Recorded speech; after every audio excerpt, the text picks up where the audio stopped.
안녕하십니까. 여러분의 저녁 시간에 보탬이 되는 뉴스 플러스입니다. 47대 미국 대통령을 뽑는 선거가 일주일 앞으로 다가왔지만 해리스와 트럼프 후보가 오차 범위 내 초박빙인 예측 불허 판세가 계속되고 있습니다. 150년 만에 가장 치열한 접전이라는 평가 속에 선거 이후 폭력이나 불복 사태가 반복될 우려가 커지고 있는데요. 잠시 뒤 이슈 플러스에서 짚어보겠습니다. 먼저 오늘의 주요 뉴스부터 정리해드립니다.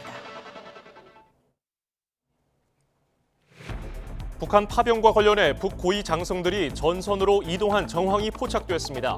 추가 파병 등도 협의한 것으로 보이는데 강제 차출까지 이뤄지는 것으로 파악됐습니다. 교육부가 의대생들의 휴학을 조건 없이 승인하도록 했습니다. 대규모 유급과 제적은 피하게 됐는데 의대생들은 휴학계 승인은 당연하며 상황이 달라진 건 없다며 종전 입장을 고수했습니다. 국민의힘 지도부가 특별감찰관 등에 대한 언급을 자제하며 격화된 내분 수습에 나선 모양새입니다. 하지만 명태균 씨의 녹취가 추가로 공개되며 민주당은 상설특검 압박을 높였습니다. 12구 이태원 참사 희생자 2주기를 맞아 추모의 목소리가 이어지고 있습니다. 잠시 후인 오후 6시 34분, 2년 전 112 신고가 처음 접수된 시각에 맞춰 사고 현장에서 추모 행사가 진행됩니다. 가족들과 필리핀 가족 여행을 다녀온 것처럼 속여 30만 명분의 마약을 밀수한 30대 남성이 적발됐습니다. 아이들 손을 잡고 입국해 감시망을 피해갔습니다.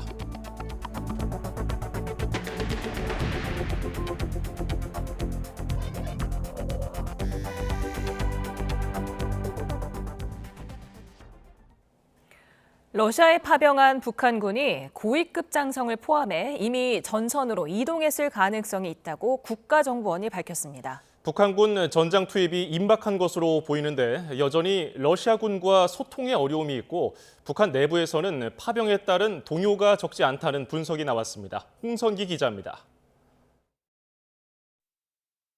러시아에 파병한 북한군이 곧 전투에 투입될 가능성이 점점 커지고 있습니다. 국가정보원은 북한군 고위급 장성을 포함한 일부 인원이 전선으로 이동했을 가능성을 확인 중이라고 밝혔습니다. 북한과 러시아 간의 병력 이동이 진행 중인 것으로 판단되며 고위급 군 장성을 포함한 일부 인원의 전선 이동 가능성을 열어두고 확인 중에 있다고 합니다. 북한군을 전투에 투입하기 위한 막판 작업도 한창인 것으로 전해졌습니다. 러시아군이 급한 대로 전장에서 꼭 필요한 전투 용어 100여 개를 추려서 북한군에 교육하고 있지만 소통 문제 해결이 쉽지 않아 보인다는 게 국정원 보고입니다. 군사 용어 100여 개를 교육하고 있지만 북한군이 어려워한다는 부분이 있는 상태이고 그래서 소통 문제의 해결이 불투명하다는 추측, 예측을 하고 있습니다. 국정원은 최선희 북한 외무상이 러시아를 방문한 것은 고위급 채널을 통한 추가 파병 논의나 대가를 후속 협의하기 위한 것으로 예상했습니다. 또 북한군 파병에 대한 국제사회 반발 등에 대한 대응 방안도 논의할 것으로 전망했습니다. 북한 내부적으로는 파병 소식 감추기에 급급하지만 동요가 적지 않다는 분석이 나왔습니다. 장교들의 휴대전화 사용을 금지하고 파병 군인 가족들에게는 훈련 중이라고 거짓말까지 하고 있지만 이미 군인들 사이에서는 추가 파병 가능성이 언급되며 동요가 일고 있다는 겁니다.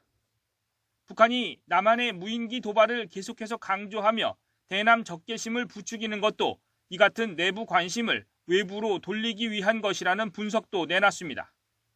국정원은 북한이 전투병 파병 외에도 노동자 4천여 명을 러시아에 보낸 사실도 확인했다며 파병 등의 대가로 제재 대상인 물품을 받는 이면 합의가 이뤄진 것으로 보인다고 밝혔습니다. YTN 홍선기입니다. 북한이 김정은 국무위원장의 암살 가능성에 대비해 경호 수위를 높인 것으로 국정원이 분석했습니다. 후계자 수업이 언급되어 온 딸 주애에 대해서는 일부 지위가 격상된 것으로 평가했습니다. 이종원 기자입니다.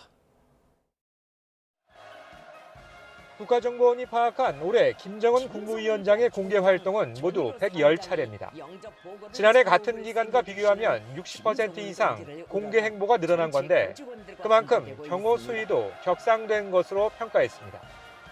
이 같은 배경에 대해 국정원은 국회 정보위 국정감사에서 해외 요인 등에 의한 암살 대비라고 보고했습니다. 김정은에 대한 암살 등을 의식해서 통신 제밍 차량 운용, 드론 탐지 장비 도입 추진 등 경호 수위를 격상하고 있다고 했습니다. 북한 대민 정책과 관련해선 선대 지우기와 김정은 독자 우상화 조치가 강화되고 있는 것으로 평가했습니다. 이달 들어 김일성을 기리는 이른바 주체 연호 사용을 중단하고 해외에 파견된 인력들의 선대 문헌 대신 김정은의 혁명 역사 등을 강조하고 있는 정황을 근거로 들었습니다. 동시에 후계자 수업이 언급되어 온 딸 주에는 최근 지위가 격상된 것으로 분석했습니다.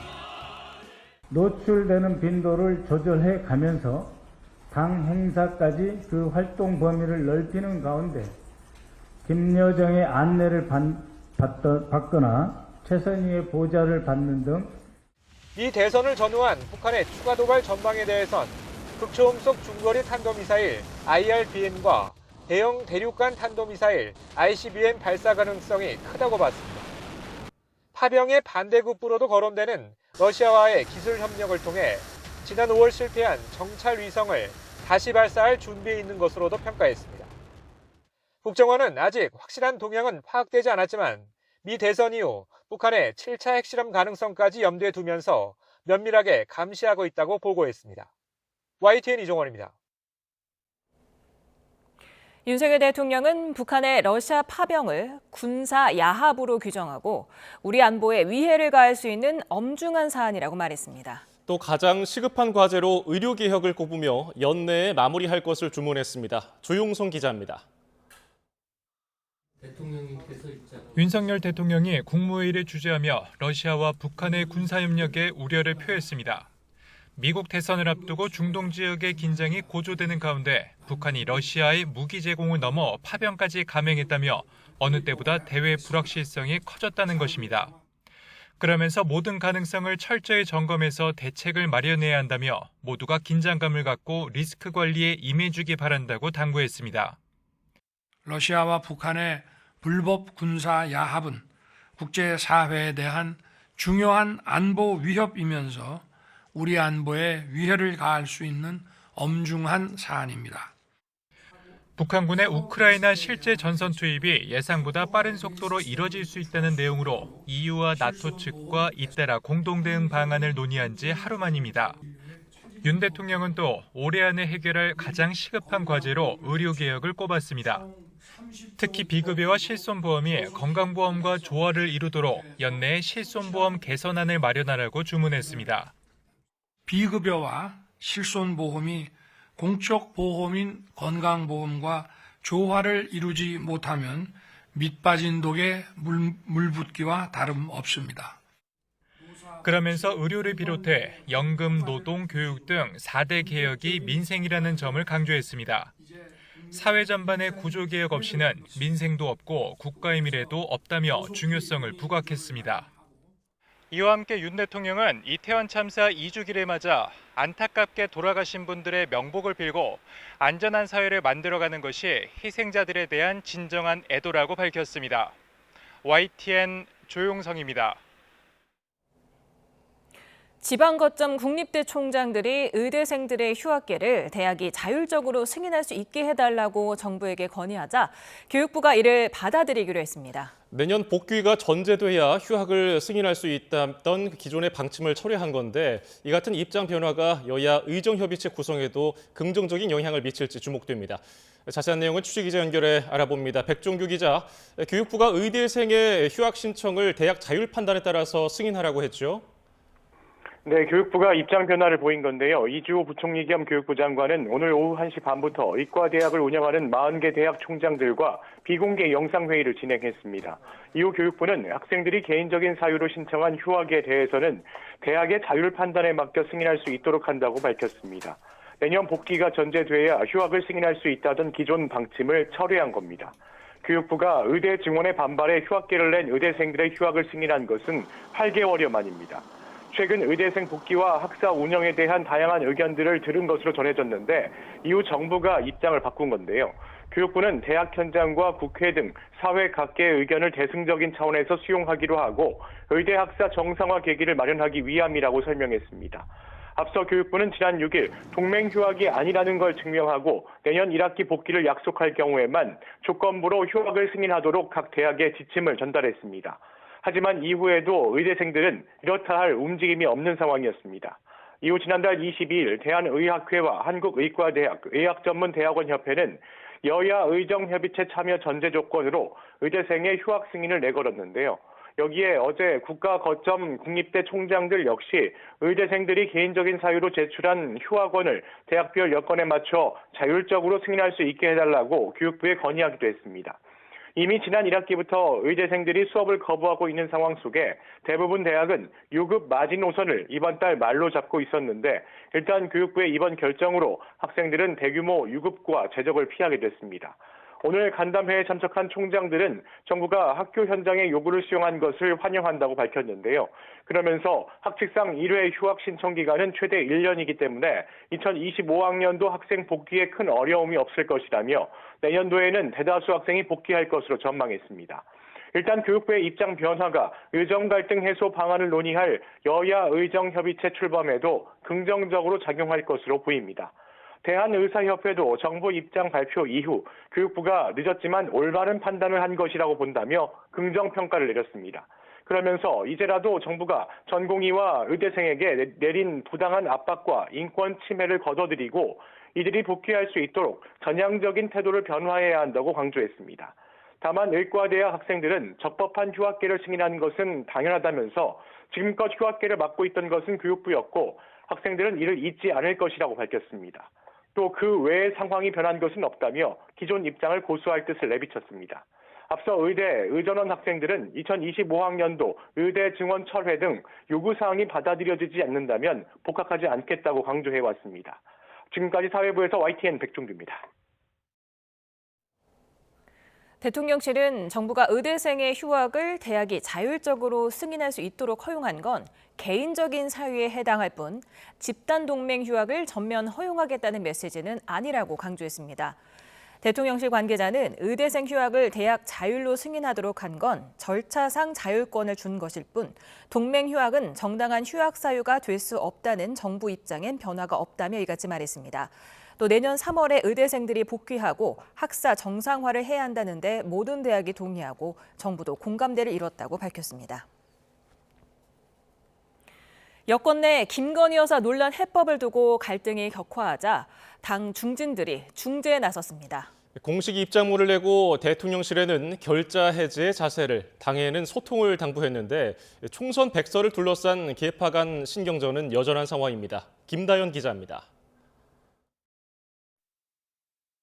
오세훈 서울시장과 박형준 부산시장, 국민의힘 김기현 권영세 의원 등 여권 중진들이 한자리에 모였습니다. 김건희 여사 논란을 풀기 위한 해법, 특히 한동훈 대표가 띄운 특별감찰관 추진을 둘러싼 집안 싸움을 중재하기 위해서입니다.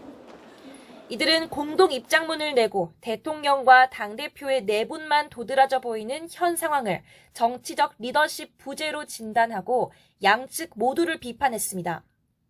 대통령실엔 국정 발목을 잡는 현안을 해결하기 위한 결자 해지의 자세를, 당에는 소통 강화를 주문했습니다.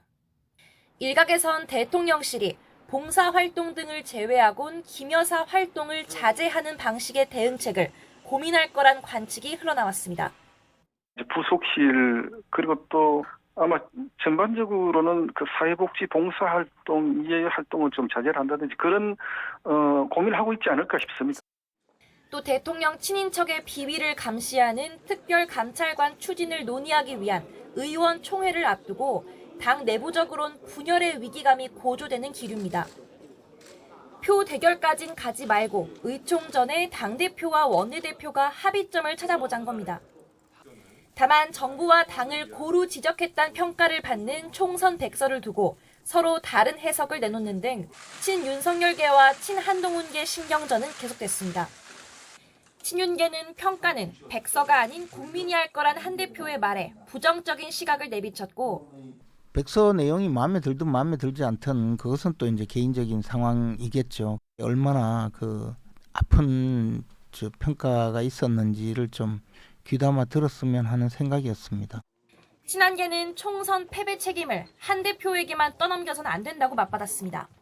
시스템 공천은 몇 년을 준비해야 되는 거 아닙니까? 결국은 4년 내내 당을 운영했던 모든 사람들의 잘못이다라고 하는 것과 똑같은 결과가 되는 것인데, 한 대표는 취임 100일 기자회견에서 변화와 쇄신을 강조할 거로 보입니다. 대통령실을 향한 3대 요구에 특별감찰관 추진까지 김 여사 관련 발언 수위를 높여온 한 대표가 어떤 메시지를 내놓느냐에 따라 여권 분위기가 또 한 차례 술렁일 거란 전망입니다. YTN 김다연입니다.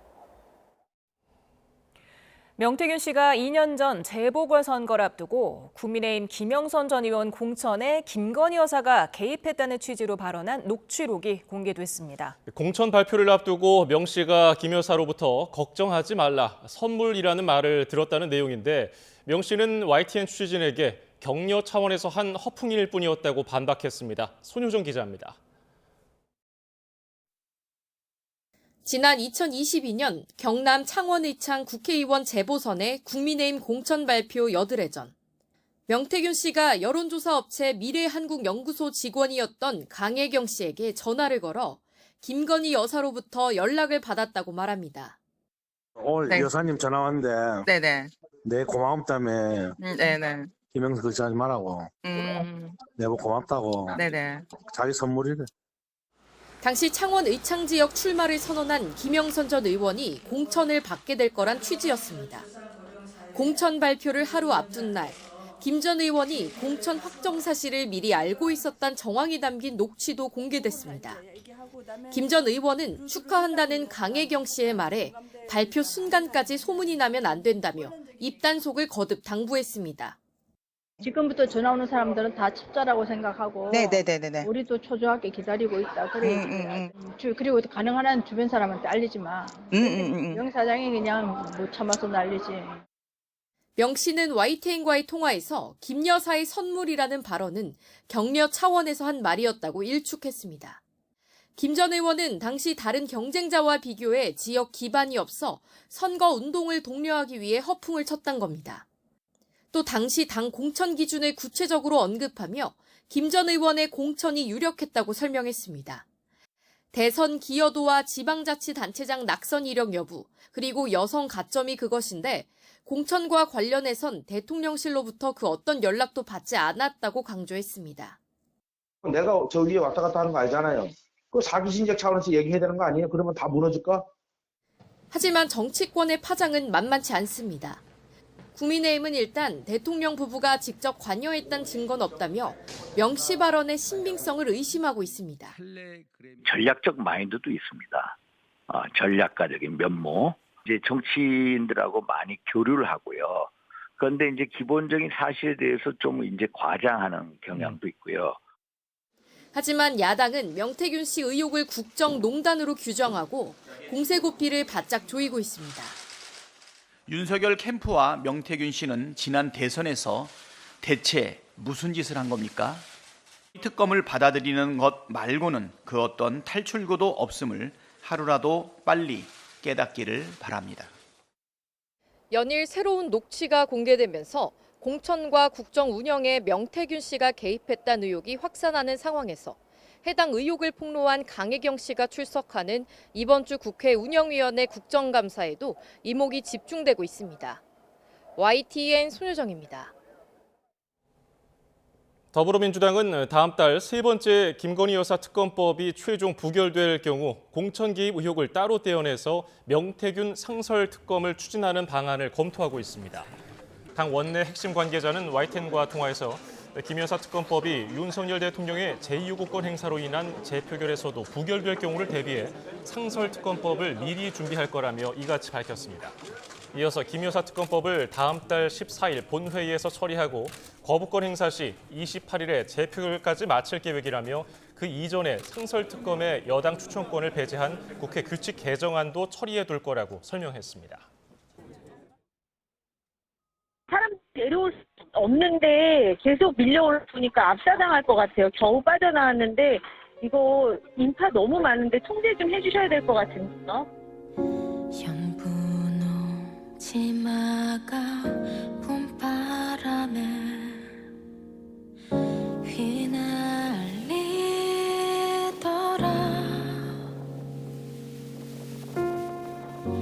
오늘도 사랑하는 우리 딸 지연아, 다음 생애가 있다면 엄마 아빠의 딸로 다시 태어나줬으면 좋겠다. 너무너무 보고 싶고 그리고 너무너무 사랑한다 지연아. 꽃이 피면 같이 웃고 꽃이 지면 도대체 159명의 아이들은 누구한테 책임을 물어야 됩니까? 왜 그 아이들은 하루아침에 거기서 목숨을 잃어야 할 수밖에 없는 겁니까? 저는 정말 이정부한테 정말 얘기하고 싶거든요. 그러니까 제발 재난을 재난으로 봐라. 그러니까 재난을 그 재난 그 자체로 직면해라.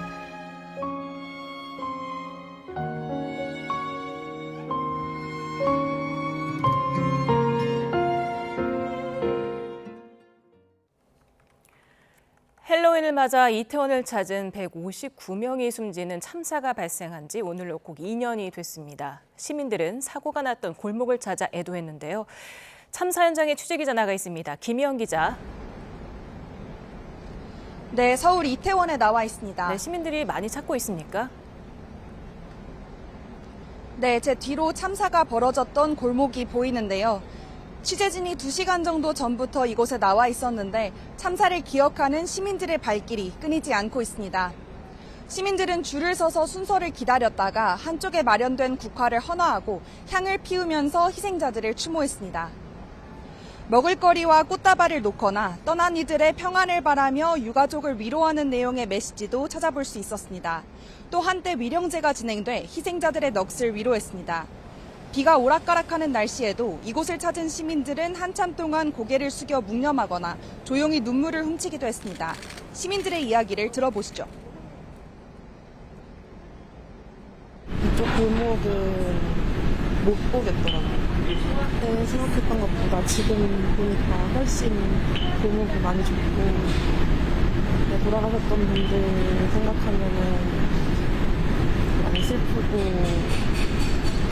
평안하셨으면 좋겠다라는 생각. It's really touching the heart, and it makes one really sad that people going out to celebrate a night with fun and happiness end in such a disaster. 네, 추모 행사는 어떻게 진행됩니까? 네, 먼저 30분쯤 뒤인 저녁 6시 34분에 바로 이곳에서 유가족들과 생존자들의 이야기가 남긴 구술 기록집을 함께 읽는 행사가 마련돼 있습니다. 저녁 6시 34분은 참사 당일 112 신고가 최초로 접수됐던 시각입니다. 저녁 7시에는 녹사평역 광장에서 추모와 애도의 메시지를 낭독하는 문화제도 열릴 예정인데요. 희생자 유가족과 지인, 생존자뿐 아니라 마음을 함께하는 시민들도 참여할 수 있습니다. 앞서 오전 11시에는 국회에서 2주기 추모식이 진행됐습니다. 우원식 국회의장과 여야 지도부가 모두 참석한 가운데 다시는 이런 참사가 일어나지 않게 하겠다며 한 목소리를 냈습니다. 서울 중구에 마련된 분향소인 별들의 집에서도 지난 일주일 동안 문화제와 포럼, 추모 콘서트 등 다양한 행사가 진행됐는데요. 오늘도 희생자 유가족과 일반 시민들의 발길이 이어지고 있습니다. 지금까지 서울 이태원에서 YTN 김희영입니다. 회식 자리에서 후배들에게 부적절한 언행을 한 검사들에게 법무부가 잇따라 정직 처분을 내렸습니다. 육아 시간에 딴짓하거나 또 부적절한 논문을 발표한 검사들 역시 징계를 피하지 못했습니다. 김철희 기자가 보도합니다. 광주지검 소속 부부장 A 검사는 수원지검 안산지청에서 근무하던 지난해 말 후배들과 회식을 했습니다. 이 자리에서 A 검사는 동석한 여성 후배의 근무 평정 등을 언급하며 질책했는데 이를 말리는 다른 검사를 향해 애 있는 유부녀가 좋으냐는 취지로 발언한 것으로 알려졌습니다. 이후 감찰에 착수한 법무부는 A 검사의 폭언이 한 차례에 그치지 않은 사실을 확인했습니다. 지난해 9월부터 여러 달 동안 회식 중 부적절한 언행을 반복한 건데 A 검사는 결국 품위 손상으로 지난 23일 정직 6개월 처분을 받았습니다. 부산지검 소속 부부장 B검사 역시 회식과 술이 문제의 발단이 됐습니다. 창원지검에 재직하던 지난해 2월 부원들과 회식하던 중 술에 취해 비틀거리는 후배 남자 검사를 부축했는데 이 과정에서 부적절한 신체 접촉과 발언이 이뤄진 것으로 전해졌습니다. 법무부는 감찰을 벌인 끝에 B검사 역시 품위를 손상한 거로 판단하고 정직 1개월 징계를 내렸습니다. 이 밖에도 육아시간 사용 승인을 받은 뒤 다른 목적으로 사용한 의정부지검 소속 부장 검사에게 정직 4개월 징계가, 교수와 조교가 고치고 보완한 논문을 박사과정 예비심사용 논문으로 발표한 수원지검 성남지청 소속 검사에게는 견책 처분이 내려졌습니다. 검사 징계법에 따르면 직무상 의무를 위반했거나 검사로서의 체면이나 위신을 손상했으면 징계 대상이 됩니다. 법무부 관계자는 과거 기준으로 보면 수위가 높지 않다고 판단했을 수 있겠지만 지금의 잣대로는 용납이 안 되는 부분이 다수 발견돼 징계가 이루어졌다고 설명했습니다. YTN 김철입니다.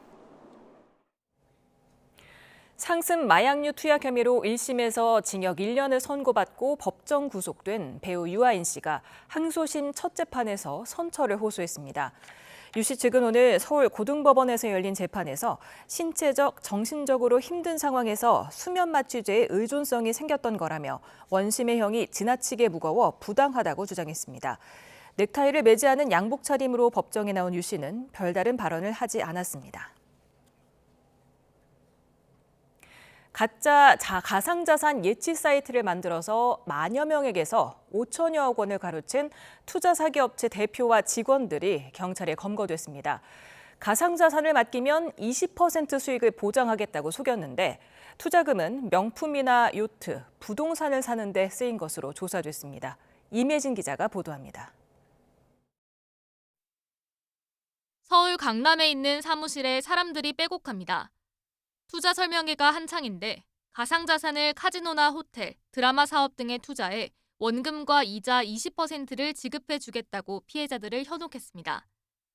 이를 위해 가상자산이나 현금을 자신들에게 맡기라며 가짜 사이트까지 만들었습니다. 현금으로 그 총책 A씨의 현금 계좌로 넣어준 경우도 있었고요. 그다음에 그 가상자산을 구입해가지고 개인 지갑으로 넣어준 경우도 있었고, 그거를 돈을 넣어주면 그 가짜 가상자산 엣지 사이트를 만들어서 실제로 수량을 표시를 해줬고 원금과 이자도 그쪽으로 수량을 지급해줬기 때문에 특히 지인을 소개하면 수당을 주는 다단계 방식으로 재작년 1월부터 1년 반 동안 1,600여 명에게서 5,062억 원을 받아냈습니다. 하지만 투자자들에게 홍보한 수익 활동은 사실상 실체가 없었고 후순위 투자자의 돈으로 앞선 투자자에게 줄 돈을 돌려막기 한 것으로 조사됐습니다. 또 투자금으로 명품, 토지, 초호와 요트 등을 산 것으로 확인됐습니다.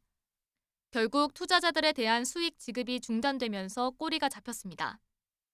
피해자 10명 중 8명은 60대 이상 고령층이었고 이 가운데 70%는 여성이었습니다. 모집책들, 주범들은 가장 소중한 사람에게 소개를 하라고 했어요. 저는 저희 친언니 소개를 했고요. 주변에 이제 피해자분들 보면은 가족들, 따님 결혼 자금 대출 받고 그리고 평생 모은 노후 자금 자식 몰래 투자해서 경찰은 투자 사기 업체 와콘 대표 등 총책 2명을 구속 상태로 검찰에 넘기고 관계자 40명을 불구속 송치했다고 밝혔습니다. 경찰은 범죄 수익 101억 원을 기소 전 몰수 추징 보전했고 나머지 금액에 대해서도 환수를 추진한다는 계획입니다. YTN 임혜진입니다. 유족 동의 없이 무덤을 파낸 뒤 유골을 화장해서 안치했다면 분묘 발굴죄뿐 아니라 유골 손괴죄까지 적용할 수 있다는 대법원 판단이 나왔습니다. 대법원은 지난 8일 50대 A씨 등 2명에게 분묘 발굴 혐의만 인정한 원심을 깨고 사건을 대전지법으로 돌려보냈습니다. 대법원은 유골의 관리와 처분은 제사 주재자인 유족 의사에 따라야 하는데 동의 없이 유골의 물리적 형상을 변경해 사자에 대한 추모 등을 해친 만큼 유골 손괴 혐의를 적용할 수 있다고 판단했습니다. 김장철이 다가오면서 대형마트에서 파는 절임 배추는 물론 시판 김치까지 완판 행렬을 이어가고 있습니다. 배추값은 여전히 평년 수준보다 높은데 정부는 다음 달이면 공급이 늘면서 가격이 안정될 거라는 입장입니다. 황보혜경 기자입니다. 대형마트 채소 코너에 절임 배추 일부 품목 품절 안내문이 붙었습니다.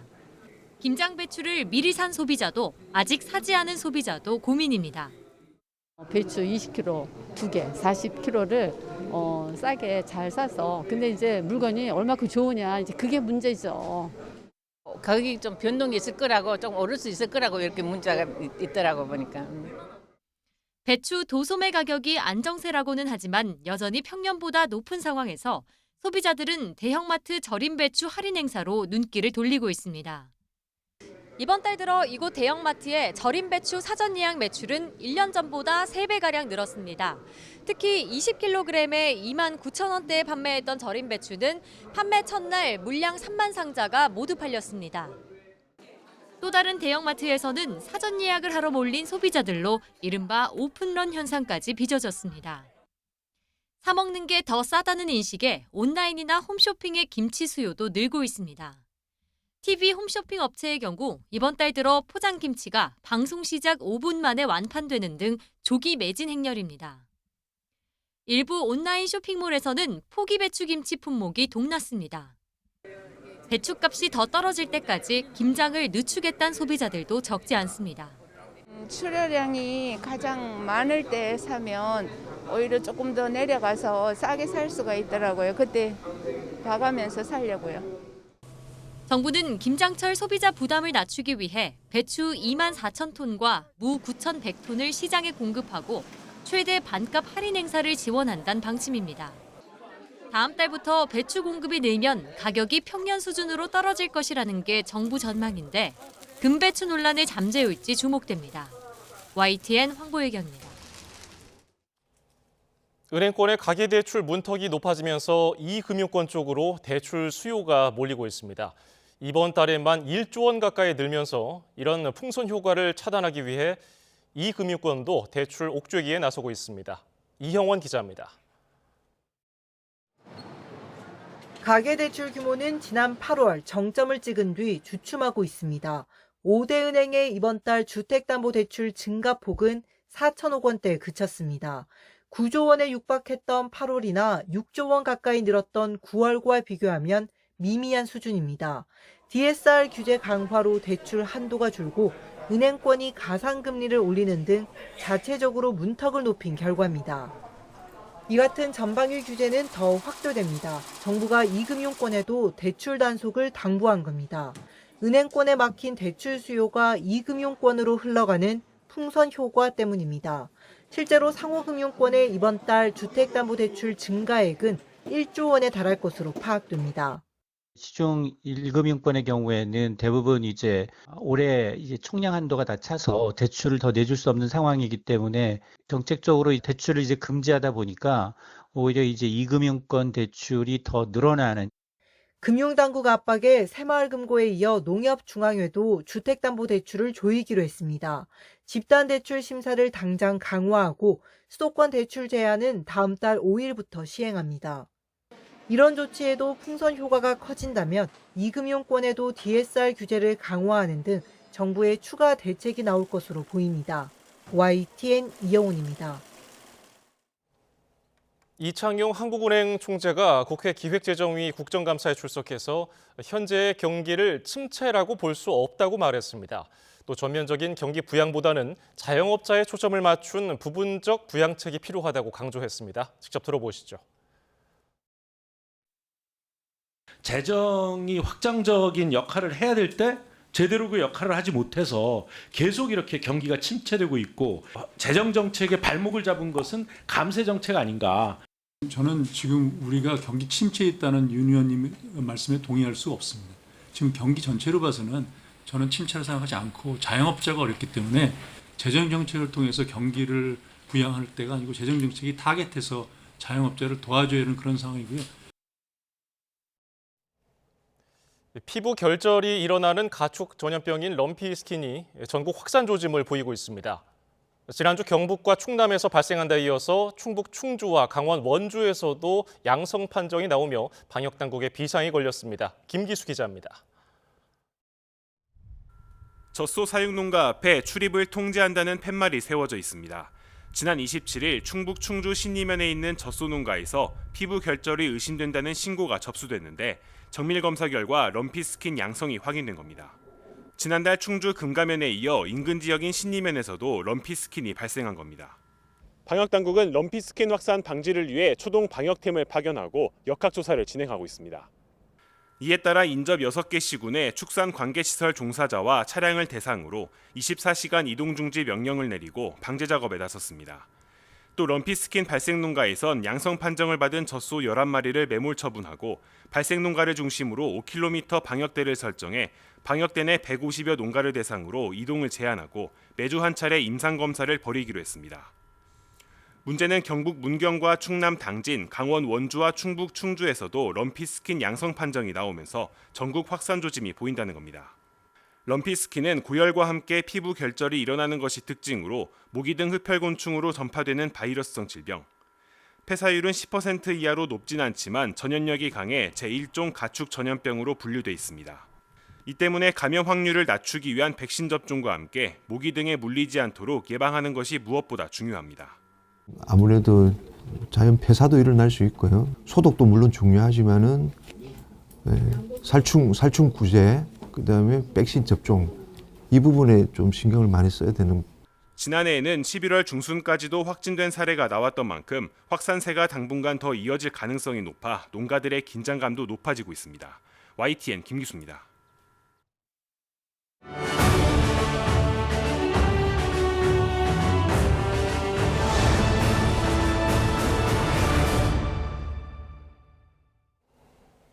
미국 대선이 일주일 앞으로 다가온 가운데 해리스 민주당 대선 후보와 공화당의 트럼프 후보가 초박빙 구도를 이어가고 있습니다. 이런 가운데 북한과 러시아 간의 병력 이송이 진행 중이고 김정은 국무위원장의 암살 가능성을 의식해서 경호 수위를 높였다는 국정원 분석이 나왔습니다.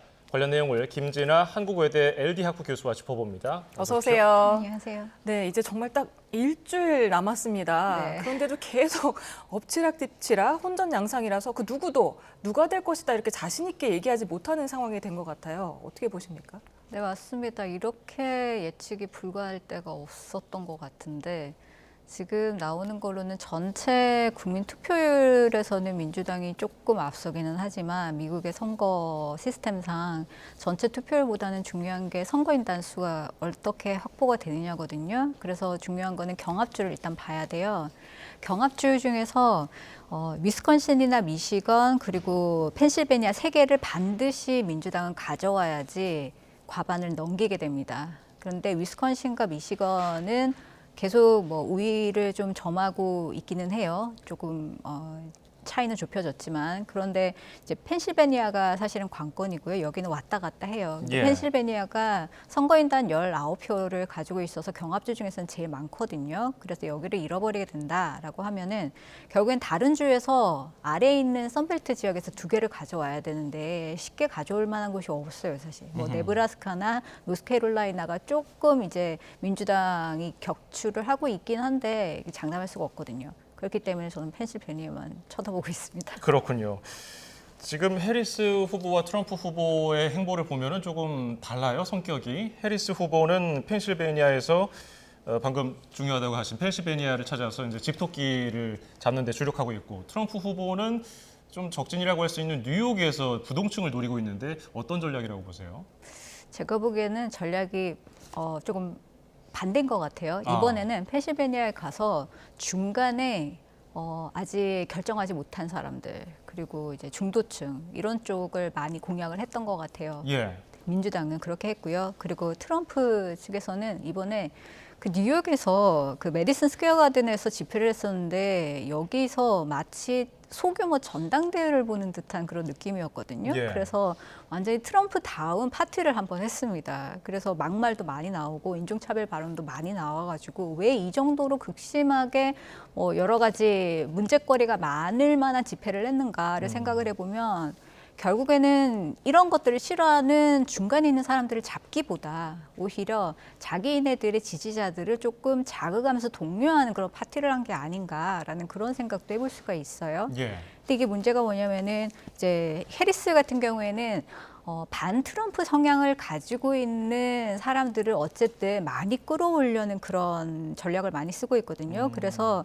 최근 선거 기간 동안에 두 번째로 가장 많이 방영이 됐었던 광고가 최고의 사람들이라는 제목의 광고였어요. 여기에는 누가 나타났냐면은 과거에 트럼프 대통령이 있을 때 백악관의 참모진 및 유력한 공화당 인사들이 트럼프 찍지 마세요라고 하는 그런 광고란 말이죠. 예. 그래서 그런데 굉장히 많이 어필을 하는 그런 상황이고 그리고 트럼프 같은 경우에는 지금 이 뉴욕 집회에서 문제가 됐었던 게 뭐냐면 푸에르토리코와 관련한 여러 가지 이제 좀 비난 발언이 좀 있었는데 떠다니는 쓰레기라는 그런 발언을 하면서 라틴 아메리카계의 그런 유권자들을 조금 자극하는 그런 발언들을 했단 말이죠.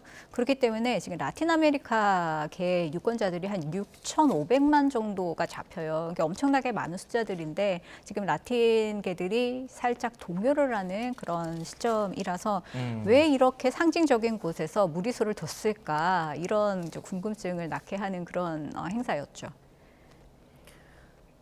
네, 조금 전에 들어온 속보 먼저 전해드리겠습니다.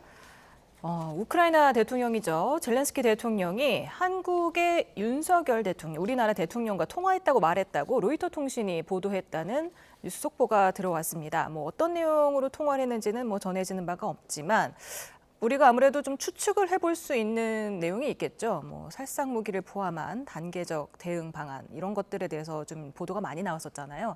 이 부분 살짝 먼저 짚고 넘어가 볼까요? 네, 당연히 지금 북한이 이전까지는 탄약이나 미사일 이런 군수품들을 계속 이제 지원하는 그런 방식으로 러시아를 지원을 했었다라고 한다면 이제는 병력까지 보내고 있는 상황이기 때문에 이 지원의 수위를 살짝 높였다라고 할 수 있는 그런 측면이 있거든요. 그렇게 되면 우크라이나의 입장에서는 가뜩이나 지금 전세가 좋지 않은데 계속 장기전이 될 수 있는 그런 변수로서 북한이 계속 떠오르고 있다, 그런 역할을 하고 있다라는 점에 대해서 우려를 할 수밖에 없을 것이고 그렇다면 북한과 이제 대치 상태에 있는 한국에게 우종의 이제 서로 이제 힘을 합쳐야 된다라는 그런 메시지를 계속 이제 전달을 할 수밖에 없는 그런 상황인 것 같아요. 그래서 아무래도 한국이 좀 지원을 하는데 제한을 두고 있었던 게 맞습니다. 그리고 작년과 올해 초까지만 해도 푸틴 대통령이 한국이 이렇게 직접적으로 우크라이나를 지원하지 않는 것을 난 잘 지켜보고 있다라고 얘기를 하면서 앞으로도 그러지 말라라는 그런 시그널링을 한 적이 있어요. 그래서 한국은 굉장히 곤란한 입장에 있는데 과연 지금 비살상 무기 지원이라는 이 수준에서 과연 무엇을 더 할 수 있을 것인지 이런 부분들을 좀 전략적으로 결정을 강요받는 그런 시점에 와 있다. 그래서 굉장히 잘 판단하는 것이 중요하겠다라는 부분인 거고요. 지금까지는 일단은 우려를 서로 공유를 하고 그러면 어떤 식으로 여러 가지 방법이 있을 수가 있을 거예요. 간접 지원을 늘린다던가 아니면 제 상국을 격려를 해가지고 무기 체계를 좀 다양화하면서 지원을 한다던가 여러 가지 것들이 있을 수가 있거든요. 이런 부분들을 조금 심도 깊게 좀 들여다봐야 되는 그런 시점인 것 같습니다. 네, 말씀하시는 동안 지금 대통령실 입장도 나왔습니다. 윤석열 대통령이 우크라이나 대통령과 통화를 하면서 북러 파병 그리고 러브 군사 밀착 관련해서 강력한 규탄 입장을 확인했다 이렇게 말을 했는데요. 북한군의 우크라이나 참전 가능성 관련 평가 공유 및 향후 대응 협의를 위해서 이렇게 통화를 했다, 의견을 교환했다 이렇게 밝혔습니다. 그리고 향후 대한민국 정부, 우리가 우크라이나 지원 방안에 대한 의견도 교환이 된 것으로 전해지고 있는데요. 방금 교수님 말씀하신 것처럼 우리나라가 사실 우크라이나 러시아 전쟁에 대해서 제한적인 지원을 하고 있었는데 이번에 실제로 앞서서 EU 집행위원장 그리고 나토 관계자들과 통화를 한 데 이어서 당사자인 우크라이나 대통령과 통화를 했단 말이죠. 그럼 뭔가 구체적인 다음 행보가 나올 수 있을까요? 근데 계속 논의를 해봐야 될 것 같아요. 근데 한국은 결국에는 국가 이익을 우선시하면서 나머지 국가들과 어떻게 협력을 강화를 할까 이런 부분들 동시에 생각을 해야 되기 때문에 실제적으로 고려할 것이 훨씬 더 많은 거죠. 아. 나토는 이미 우크라이나를 지원하는데 전면적으로 나서고 있는 그런 상황이기 때문에 어떻게 뭐 전략을 여기서 더 공세적으로 가져간다 이런 것이 결정이 그렇게 어렵지는 않을 거예요. 하지만 예. 한국은 이제 완전히 또 새로운 결정을 해야 되는 거기 때문에 여러 가지 전략적인 과정들이 상당히 복잡할 것으로 예상이 됩니다. 네, 이 부분은 조금 이따 다시 얘기를 나눠보기로 하고요. 다시 미국 대선으로 한번 돌아가 보겠습니다. 아까 펜실베니아주 굉장히 중요하다고 하셨잖아요. 지금 사실 경합주 7곳 중에서 트럼프가 5곳에서 우세한 것으로 나타났는데 일단 펜실베니아가 20명 선거인단이 있는데 이 지역에서 푸에르토리코 출신 유권자가 8% 차지한다고 합니다. 굉장히 중요한 유권자인데 지금 이들의 심기를 거슬리는 발언이 그 트럼프의 뉴욕 유세에서 나왔습니다. 이 부분 좀 설명해 주실까요? 일단 펜실베니아는 20명에서 19으로 이제 좀 줄었고요. 왜냐하면 인구 변동에 따라서 선거인단 수가 조금씩 차이가 있어요. 그래서 올해는 19명이고 그리고 하필이면은 당시에 펜실베니아에 이제 라틴계들과 같이 이제 행사를 하고 있었어요. 해리스 부통령이. 그런데 이 라틴계를 좀 자극하는 발언들이 나왔기 때문에 여기서 이제 문제가 됐었던 것이고요.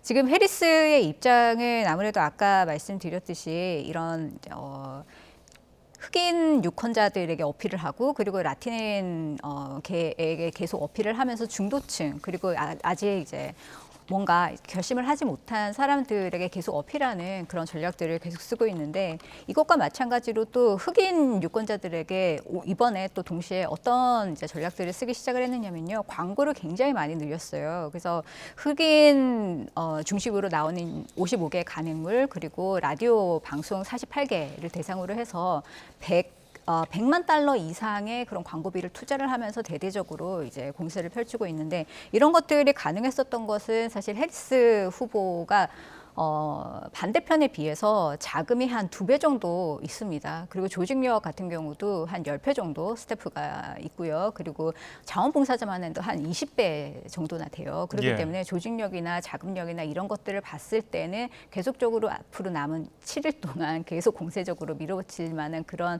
기반을 가지고 있다. 일단은 그렇게 보고 있습니다. 예.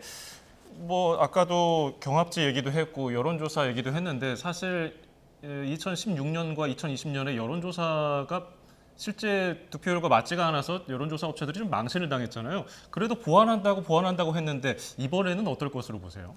그죠. 2016년 같은 경우에는 뭐 주마다 차이는 있지만 한 10% 차이가 있었고 네. 그리고 2020년 정도에는 한 6%. 그러니까 조금씩 줄어드는 게 맞아요. 줄어드는 게 맞고 그리고 당시에는 없었던 변수가 중간에 하나 생겼죠. 의사당 난임 사건 때문에 트럼프에 대한 지지층이 확실히 많이 빠져나가서 공화당 내에 트럼프 지지자의 그 퍼센티지가 상당히 줄기는 했습니다. 그리고 또 하나가 뭐냐면은 이번 선거에서는 굉장히 마가를 중심으로 해서 예. 상당히 단결하는 모습들을 과격하게 표현을 하면서 했거든요. 예. 그렇기 때문에 이미 표시를 한 사람들은 상당히 또 표시를 했다라는 그런 측면이 있고 그렇기 때문에 우리가 추가적으로 볼 거는 샤이 트럼프도 있지만 샤이 해리스도 분명히 있다라는 측면이에요. 예. 샤이 해리스라고 한다면 한 2가지의 이제 측면에서 볼 수가 있는데 첫 번째는 아까도 말씀드렸듯이 전통 공화당 트럼프의 그 비민주성 이런 것들을 좀 싫어하는 전통 공화당들이 이탈을 하고 있는 그런 측면이 있고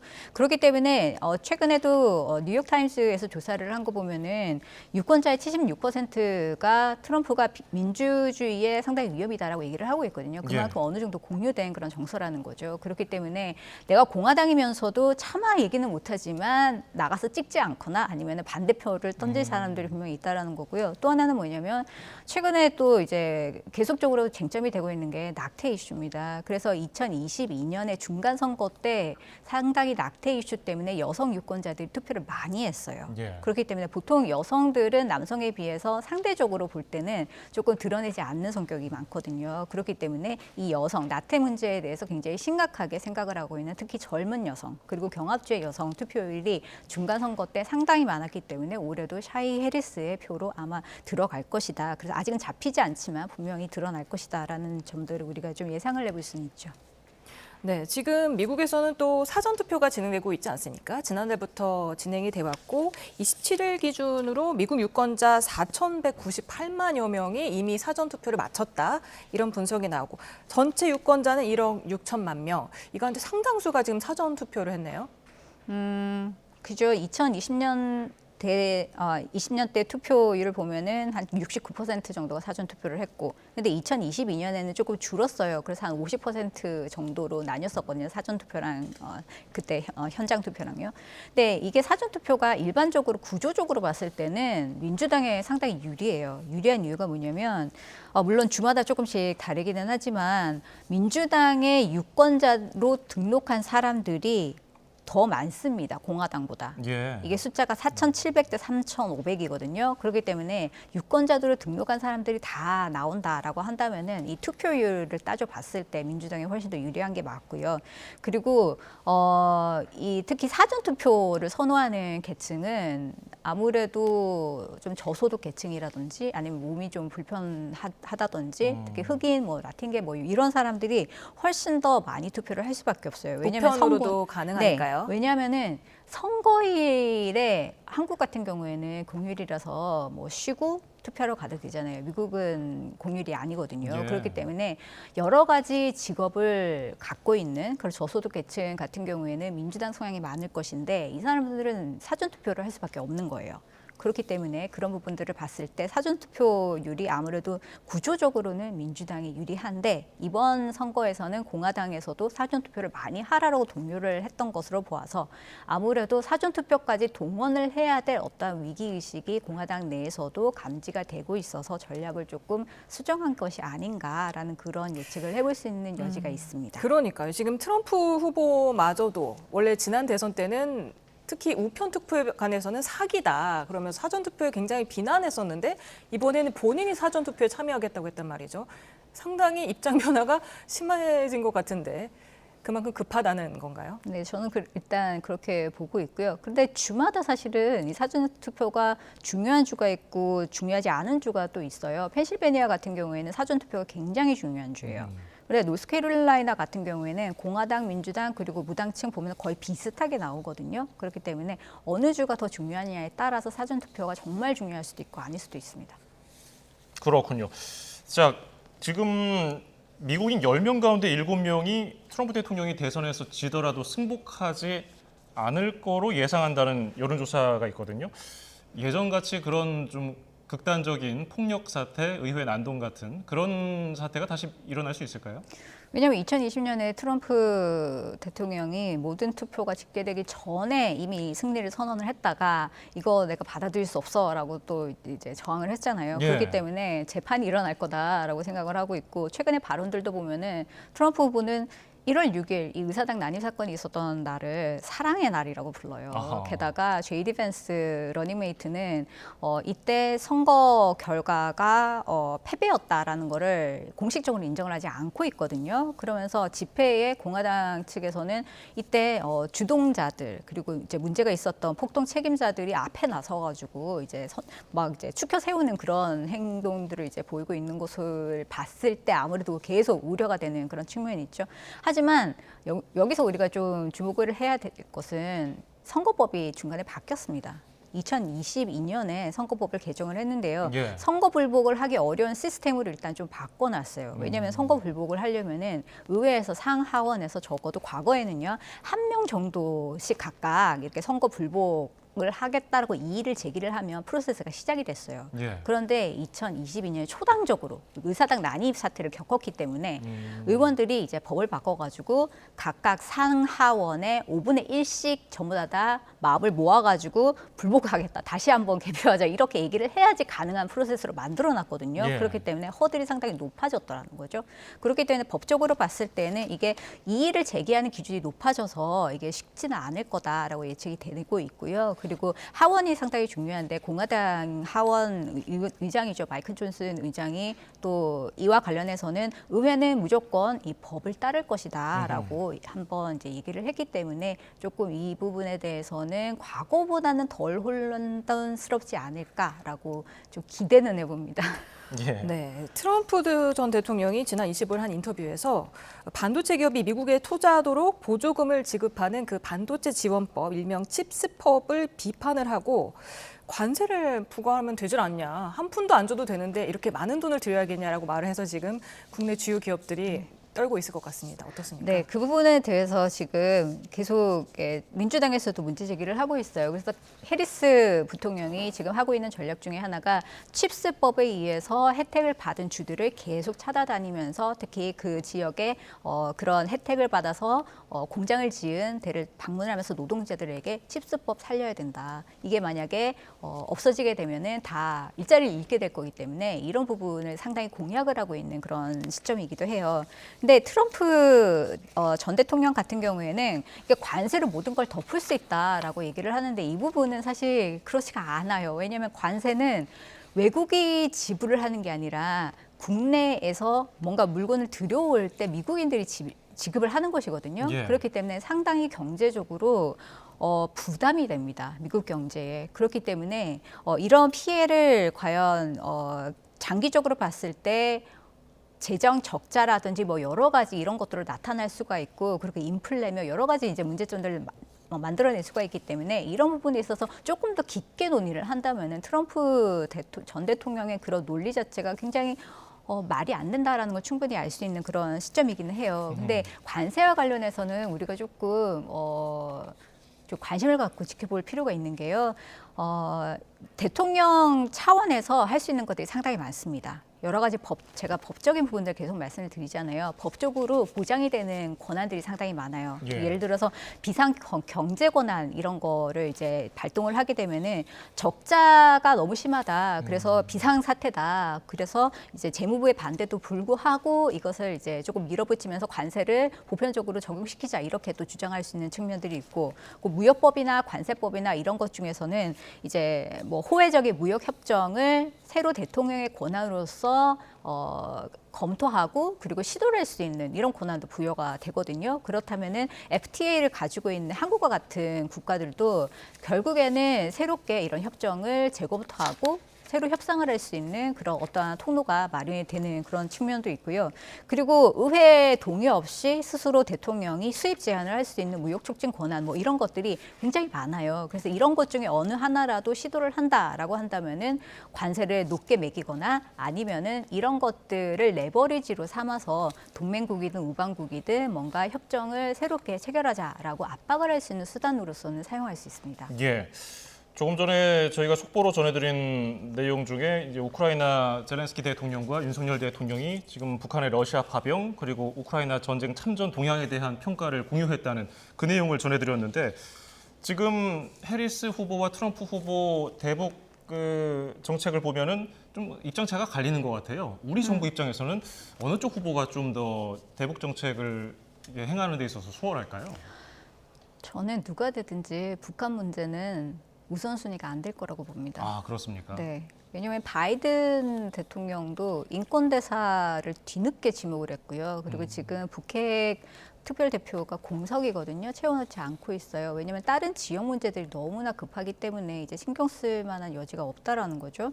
그리고 중요한 거는 변수는 북한의 반응이에요. 그러니까 북한이 계속 반응을 안 해왔기 때문에 바이든 대통령은 계속 초기부터 조건 없는 대화하겠다라고 했는데 대화를 못 하고 있는 그런 상황이잖아요. 예. 그리고 오바마 정부 때도 초기에 이제 북한과 어떤 이제 2.13 합의라든지 이렇게 뭔가 지원을 해주는 이런 협상을 했음에도 불구하고 북한이 미사일 실험을 하는 바람에 이게 다 이제 엎어진 경우가 된 거죠. 그렇기 때문에 북한이 앞으로 어느 후보가 대통령이 됐든 어떻게 나오느냐, 적극적으로 나오느냐, 나오지 않느냐, 이게 더 중요할 거라고 생각이 들어요. 뭐 안 나온다라고 하면은 대화를 할 수가 없는 거고요. 그리고 물론 해리스 후보 같은 경우에는 좀 더 포괄적인 의제를 다룰 겁니다. 특히 인권을 굉장히 중요하게 생각하기 때문에 북한 인권 문제, 특히 북한에 들어가는 여러 가지 정보 유입 이런 것들을 상당히 적극적으로 지원을 할 거기 때문에 북한이 여기에 대해서 신경을 쓸 것이고요. 그리고 트럼프 대통령이 된다. 된다라고 해도 트럼프 대통령이 뭔가 대화를 하려면 장기적인 대화를 시작을 해야 되는 게 맞잖아요. 그러면은 한국과 과연 정말 공조를 하면서 이 대화를 시작할까? 이것도 하나의 문제가 될 수가 있고요. 예. 그리고 장기적인 대화를 하려면 북한에게 나오게 하게끔 인센티브를 제공을 해줘야 되는데 이 인센티브의 제공이라는 것은 혼자 단독으로 결정할 수 있는 게 아니에요. 다 의회를 통과를 해야 되고 법적으로 걸리는 것들을 없애야 되거든요. 그 의회를 통과를 하게 되면은 공화당 같은 경우도 북한을 5개 이제 위헌국 중에서 하나로 이미 이번 정강이 지적을 했기 때문에 굉장히 반발이 심할 거란 말이죠. 그리고 관계 개선을 한다고 할 때 여러 가지 조건들을 만들어 놨어요. 재래식 무기 감축, 미사일 감축, 뭐 이런 사이버 위협 감소 뭐 이런 것들 전부 다 이제 체크를 하면서 지원을 해줄 건데 예. 이거를 북한이 받아들일까? 그리고 만약에 북한이 정말 원하는 것은 하노이 회담 때 틀어졌던 게 사실은 제재 완화 부분이었거든요.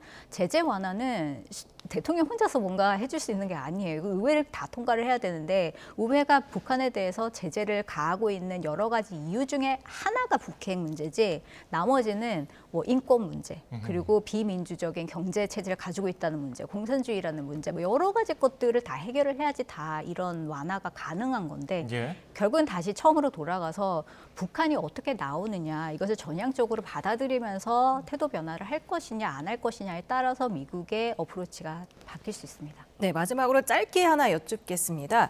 미국 대선 이후에 북한의 7차 핵실험 가능성 어느 정도로 보십니까? 저는요, 7차 핵실험 같은 경우에는 일종의 도발이잖아요. 도발을 뭐 때문에 하느냐면 상대가 이 도발에 대해서 뭔가 반응을 해줄 때 그리고 낮은 비용으로 이익을 많이 가져갈 때 할 수가 있는 건데 지금 상황에서 북한이 그 도발을 하면은 해리스든 트럼프든 트럼프 초기에는 굉장히 강력하게 공세적으로 나갔어요. 그래서 뭐 로켓맨이니 핵버튼이니 얘기를 했잖아요. 그래서 그런 게 반복이 될 것이고요. 그리고 만약에 이제 도발을 한다, 특히 핵과 관련해서는 중국이나 러시아는 좀 그렇다고 쳐도 중국은 굉장히 강경하게 반응을 할 거기 때문에 비용이 상당히 드는 도발입니다. 그렇기 때문에 쉽게 결정할 수는 없다고 봅니다. 네. 예, 알겠습니다. 지금까지 김진아 한국외대 LD학부 교수와 관련 내용 짚어봤습니다. 고맙습니다. 감사합니다. 네, 요즘 아침 저녁으로 공기가 꽤 차갑게 느껴지고 있는데요. 오늘 밤 사이에도 기온이 크게 떨어집니다. 내일 서울 아침 기온이 11도로 지난 밤 사이보다 날이 조금 더 쌀쌀해지겠습니다. 반면 내일 낮에는 서울 기온이 21도까지 오르는 등 오늘보다 1도에서 3도가량 높아지며 온화함이 감돌겠습니다. 또 전국적으로 맑은 하늘이 드러나겠습니다. 다만 충청과 남부 내륙에는 오전까지 안개가 매우 짙게 끼는 곳이 있겠고 남해안과 제주도에 바람이 강하게 부는 가운데 제주 해안에는 너울성 파도도 높게 일겠습니다.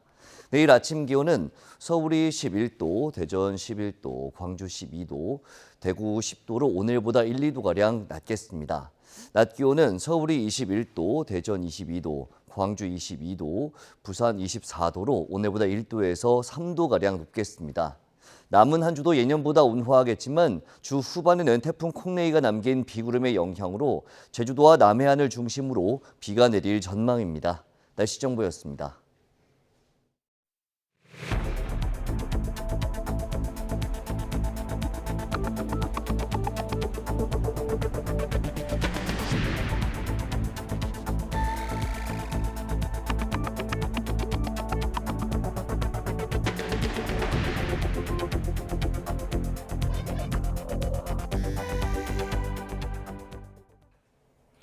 러시아에 파병한 북한군이 고위급 장성을 포함해 이미 전선으로 이동했을 가능성이 있다고 국가정보원이 밝혔습니다. 북한군 전장 투입이 임박한 것으로 보이는데 여전히 러시아군과 소통에 어려움이 있고 북한 내부에서는 파병에 따른 동요가 적지 않다는 분석이 나왔습니다. 홍성기 기자입니다.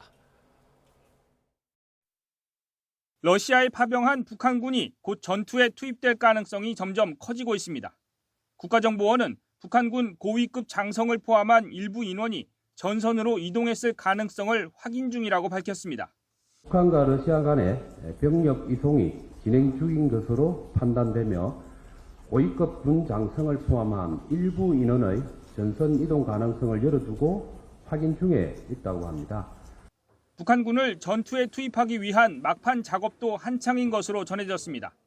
러시아군이 급한 대로 전장에서 꼭 필요한 전투 용어 100여 개를 추려서 북한군에 교육하고 있지만 소통 문제 해결이 쉽지 않아 보인다는 게 국정원 보고입니다. 군사 용어 100여 개를 교육하고 있지만 북한군이 어려워한다는 부분이 있는 상태이고 그래서 소통 문제의 해결이 불투명하다는 추측, 예측을 하고 있습니다. 국정원은 최선희 북한 외무상이 러시아를 방문한 것은 고위급 채널을 통한 추가 파병 논의나 대가를 후속 협의하기 위한 것으로 예상했습니다. 또 북한군 파병에 대한 국제사회 반발 등에 대한 대응 방안도 논의할 것으로 전망했습니다. 북한 내부적으로는 파병 소식 감추기에 급급하지만 동요가 적지 않다는 분석이 나왔습니다. 장교들의 휴대전화 사용을 금지하고 파병 군인 가족들에게는 훈련 중이라고 거짓말까지 하고 있지만 이미 군인들 사이에서는 추가 파병 가능성이 언급되며 동요가 일고 있다는 겁니다. 북한이 남한의 무인기 도발을 계속해서 강조하며 대남 적개심을 부추기는 것도 이 같은 내부 관심을 외부로 돌리기 위한 것이라는 분석도 내놨습니다.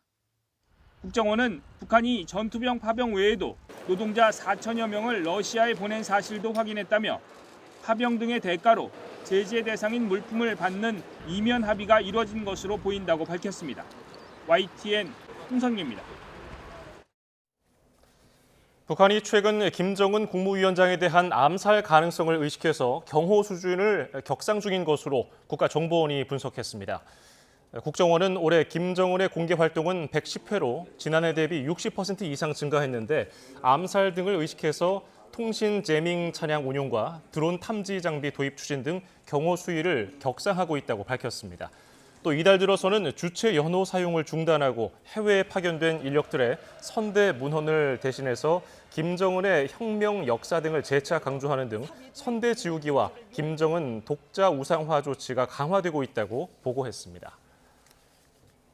최선희 북한 외무상이 현지 시간 내일 러시아 모스크바를 방문한다고 러시아 관영 타스 통신이 보도했습니다. 통신은 외교 소식통을 인용해 최 외무상이 어제 러시아 극동 블라디보스톡에 도착해 머무르고 있고 내일은 모스크바로 갈 거라고 전했습니다. 또 스푸트니크 통신은 최 외무상이 모스크바에서 러시아 당국자들과 회담할 예정이라고 보도했습니다.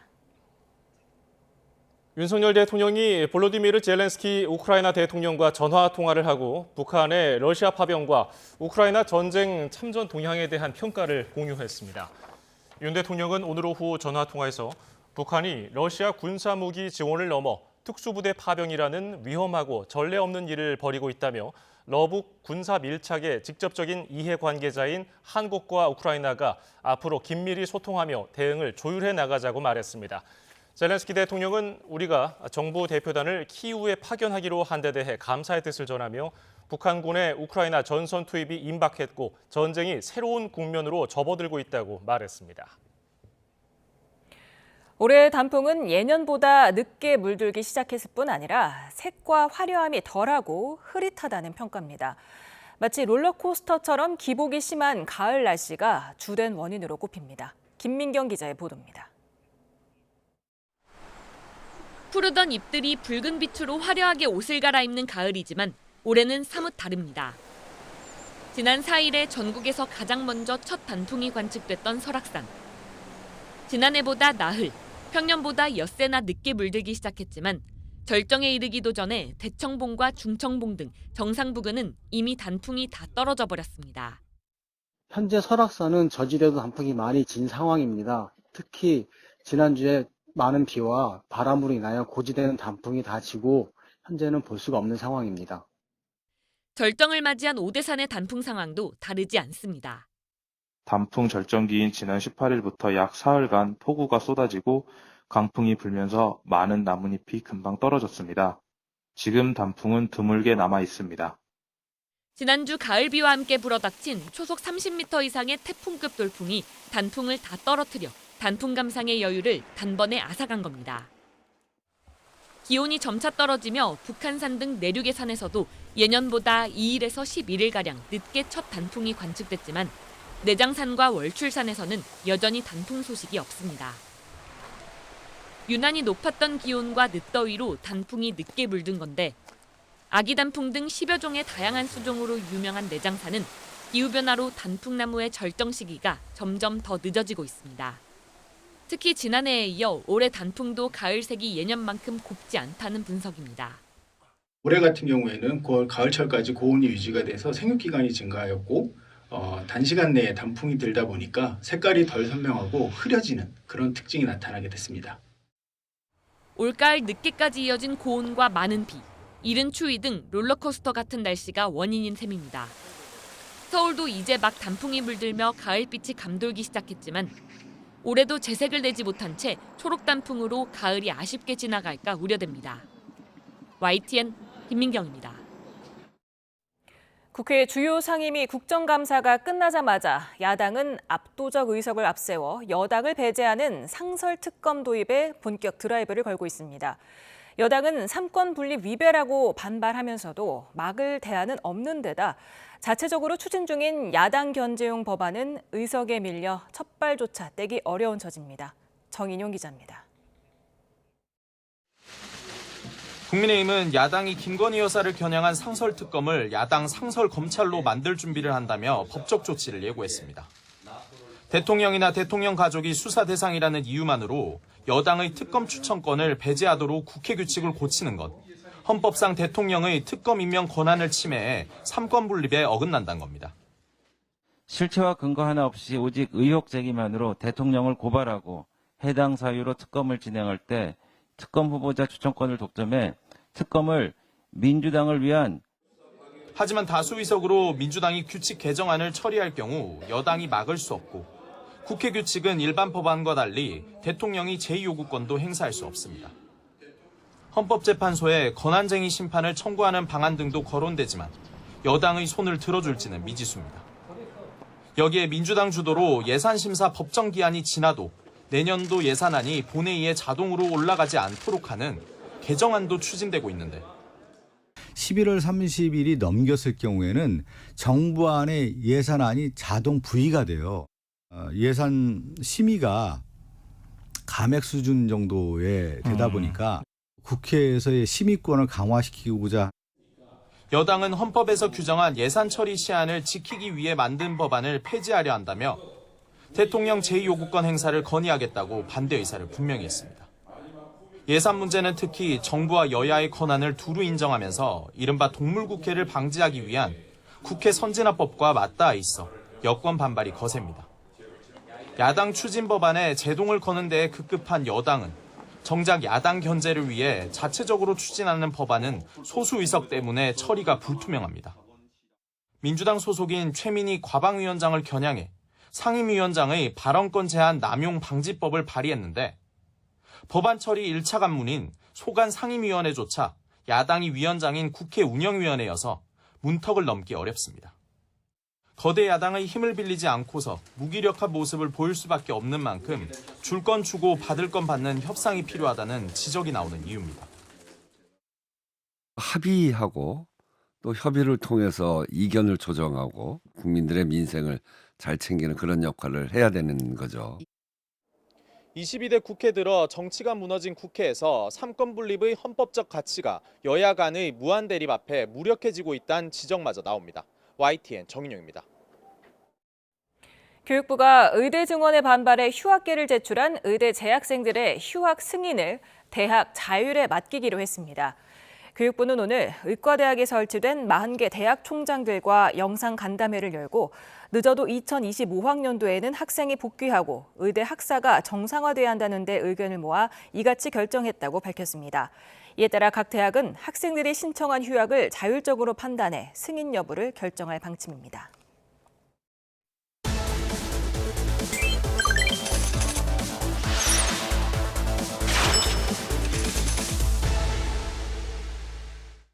뉴스 플러스 오늘의 경제픽입니다. 청명한 가을을 맞아 캠핑 계획하는 분들 많죠. 한국관광공사 조사 결과 우리나라 국민 10명 중에 1명은 캠핑을 즐기는 것으로 나타났습니다. 캠핑 인구는 사회적 거리 두기가 한창이었던 지난 2020년에 크게 늘어난 뒤에 이제 600만 명을 바라보는 정도가 됐습니다. 국내 캠핑 산업 규모는 2021년 6조 3천억 원을 기록한 뒤에 다소 줄었지만 5조 원이 넘는 수준으로 유지되는 중입니다. 캠퍼들은 주로 어떤 용품을 살까요? 기본적으로 테이블과 의자를 구입한 사람이 가장 많았고요. 이어서 조명, 텐트, 취사용품, 스피커 순으로 나타났습니다. 캠핑을 즐길 수 있는 야영장은 전국에 4,000곳 가까이 있습니다. 야영장이 많은 지역은 경기도였고요. 이어서 강원도가 차지했습니다. 요즘에는 예약 플랫폼으로 캠핑장 예약하는 분들 많죠. 그런데 막상 가보면은 업체가 올려놓은 사진과 실제 모습이 달라서 낭패를 보는 경우가 있습니다. 앞으로는 예약 플랫폼도 캠핑장 사진 관리에 일정 부분 책임을 져야 합니다. 이승은 기자입니다. 사진은 화사했지만 화장실에 곰팡이와 벌레가 가득했다. 사진과 달리 낡은 시설에 식탁도 없었다. 하도 속는 경우가 많아 이젠 캠핑장 사진은 거의 믿지 못할 지경입니다. 난로가 거의 낡아서 구멍이 막 뚫리고 뭐 냉장고나 뭐 그런 장판 이런 것들이 청소도 안 한 것 같더라고요. 다른 대체지를 찾을 수도 없고 어쨌든 여행을 망친 거죠. 한국소비자원이 캠핑장 예약 플랫폼 이용자를 대상으로 설문조사한 결과 46%가 사진이나 설명이 게시한 것과 달랐다고 답했습니다. 위약금 설명도 달랐다는 걸 포함하면 10명 가운데 7명이 넘게 플랫폼에 올려진 정보와 실제 상황이 달랐다고 답했습니다. 이에 따라 공정거래위원회가 캠핑장과 자연휴양림 예약 플랫폼 6곳을 대상으로 약관을 심사한 결과 121개 불공정 약관이 적발됐습니다. 사진이나 설명이 실제와 다르거나 설비 등에 문제가 생겨도 심지어 주차가 안 돼도 취소나 환불이 안 된다는 약관도 있었습니다. 자신은 중개자에 불과하다는 겁니다. 공정위는 문제가 된 약관을 고치도록 하면서 사진이나 설명이 최신 상태로 유지되도록 플랫폼이 정기적 안내를 하고 플랫폼에 고의나 과실이 있는 경우 책임을 지도록 했습니다.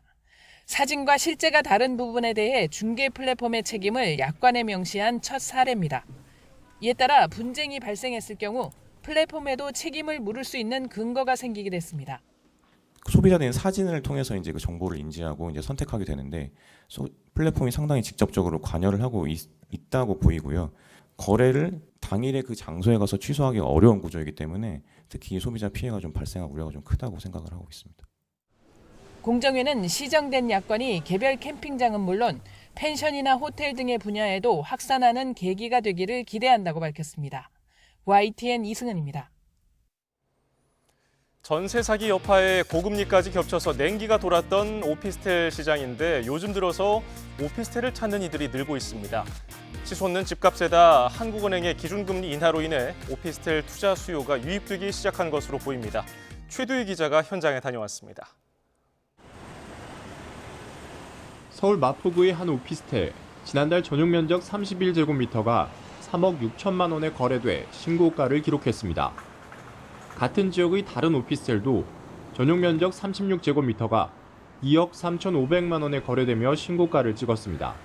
정부의 대출 규제에다 치솟은 아파트 값에 대한 피로감이 이어지면서 아파트 대체제로 꼽히는 오피스텔에 대한 관심이 차츰 커지는 분위기입니다. 아파트 규제가 심해지다 보니까 최근 들어서 오피스텔도 가격이 약간 상승되는 분위기를 느낄 수 있습니다. 요즘에는 계약 기간이 끝나면 한 6, 7% 거의 10% 이상씩 올라가는. 지난달 서울에서 거래된 오피스텔 가운데 15%가 신고가에 팔리는 등 침체에 빠졌던 오피스텔 시장이 최근 들어 회복세를 보이고 있습니다. 지난 3분기 서울 오피스텔 매매 가격은 상승 전환했는데 월별로 보면 2022년 8월 이후 23개월 연속 하락하다가 7월 들어 보합 전환한 뒤 2개월 연속 상승세입니다. 이렇게 오피스텔 시장이 들썩이는 건 정부가 지난 8월 비아파트 활성화 대책을 내놓으면서 오피스텔 투자 환경이 나아졌기 때문입니다. 이에 더해 최근 한국은행이 기준금리를 인하하면서 금리에 민감한 오피스텔에 대한 투자 수요도 덩달아 높아지고 있습니다.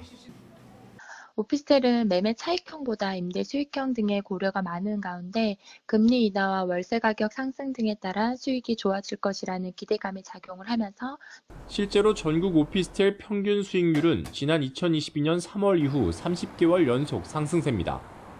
다만 오피스텔 시장의 회복 여부는 향후 추이를 좀 더 지켜봐야 한다는 신중론도 적지 않습니다. 전문가들은 오피스텔에 투자할 경우 안정적인 임대 수요 여부를 꼼꼼히 따져보고 매매 가격이 높을 경우 수익률이 낮아질 수 있다는 점 등을 유의해야 한다고 조언합니다. YTN 휴두입니다. 한국은행 금융통화위원들이 지난 11일 기준금리를 3.25%로 0.25%포인트 낮추는 논의 과정에서 추가 인하에 대해서는 신중한 태도를 보인 것으로 나타났습니다. 한은이 공개한 지난 11일 금통위 의사록에 따르면 7명의 금통위원들이 대체로 추가 인하에 대해서는 집값과 가계대출 등 동향을 더 지켜보고 판단해야 한다는 신중론을 펼친 것으로 드러났습니다.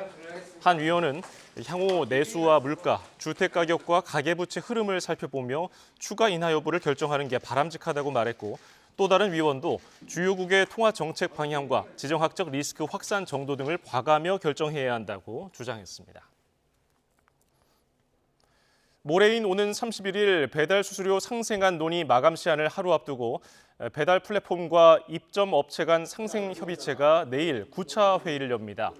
그동안 업계 1위 배달의 민족과 2위 쿠팡이츠가 적극적인 상생안을 내놓지 않는 분위기였지만 정부가 제시한 논의 마감 시한을 하루 앞두고 열리는 회의여서 진전된 안을 내놓을 가능성도 있습니다. 고려아연 최윤범 회장이 내일 긴급 이사회를 열고 경영권 방어를 위한 대책을 논의합니다. 이번 이사회 소집은 구체적인 의안이 특정되지 않았고 경영권 분쟁과 관련한 안건을 논의하기 위한 자리인 것으로 알려졌습니다. 이에 영풍과 MBK 측은 경영권 분쟁 상황에서 기존 경영진의 지위 보전을 위해 행하는 우리 사주조합에 대한 지원은 위법 행위이며 배임죄에 해당할 수 있다고 주장했습니다.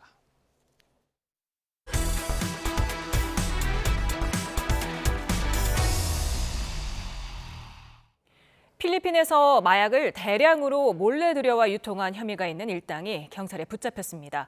30만 명이 동시에 투약할 수 있는 양을 밀수입했는데 공항 검색을 피하기 위해 가족 여행인 것처럼 꾸몄습니다. 유서연 기자가 보도합니다. 경북 경주에 있는 야산 둔덕을 퍼봤습니다. 풀뿌리 마냥 흰색 봉지가 덩어리째 줄줄이 나옵니다. 모두 마약입니다. 30대 남성 A씨 등이 필리핀에서 마약을 밀수입한 뒤 감춰둔 겁니다. 대담하게 배낭째 넘겨받아 국내로 들여왔습니다. 다정히 아이들 손을 잡고 평범한 가족여행처럼 꾸며 필리핀을 오갔습니다. 마약 수사를 하면서 가족여행을 가장하여 가족과 함께 해외로 나가 마약류를 들여오고 국내에 유통한 것을 직접 확인한 사례는 처음입니다. 지금까지 필로폰 6.6kg과 케타민 803g, 30만여 명이 동시에 투약 가능한 마약을 몰래 들여온 것으로 조사됐습니다. 경기도와 충청도, 경상도 등 사실상 전국의 유통망을 갖추고 1g씩 포장해 팔아왔습니다. 이른바 던지기 수법을 쓴 건데 아파트 배전함 등 경찰이 확인한 은닉 장소만 70곳이 넘습니다. 경찰은 이들이 미처 유통하지 못한 필로폰 3.2kg과 케타민 803g을 압수했습니다. 또 A씨와 아내가 주식 투자 사기에 연루된 것을 포착하고 수사를 확대하고 있습니다. 경찰은 범행을 지시한 총책이 필리핀 마닐라에 있는 것으로 보고 추적하고 있습니다. YTN 유서연입니다. 순경 임용 교육을 받던 예비 경찰관들이 학생 식당 음식이 맛없다며 게시판에 욕설이 담긴 쪽지를 남겨 논란이 되고 있습니다. 학교 측은 교육생이 정제되지 않은 언어를 사용한 건 명백한 잘못이라며 재발 방지책을 마련하겠다고 밝혔습니다. 사건 사고 소식 정현우 기자가 보도합니다. 벽면에 붙은 쪽지에 밥이 맛없다며 욕설이 적혀 있습니다. 이런 메뉴를 다시는 특식으로 준비하지 말라며 경고한다는 글도 보입니다.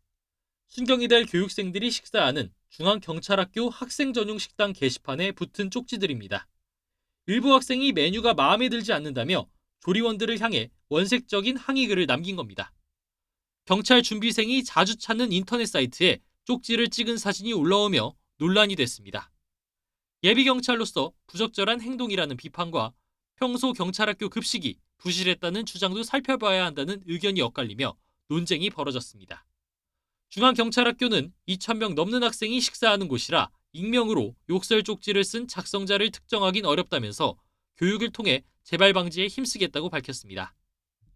학생 자치 임원 한 130명을 소집해서 이런 인성적인 교육을 하고 이와 비슷한 일이 재발하지 않게끔 조치 바로 하겠습니다.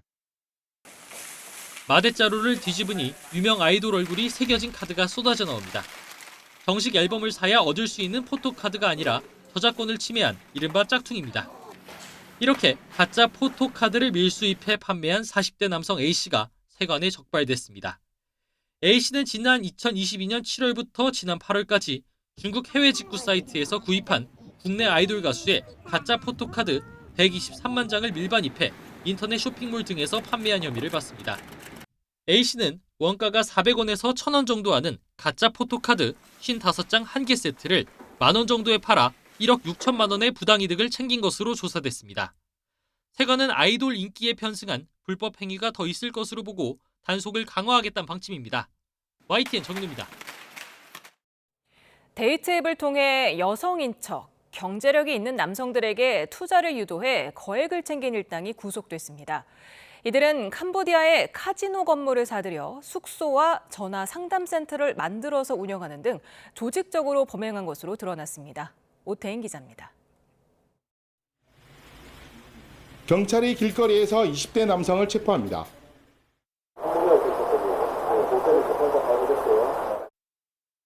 캄보디아에 본거지를 둔 투자 리딩방 조직 일원으로 활동하다 입국한 뒤 붙잡힌 겁니다.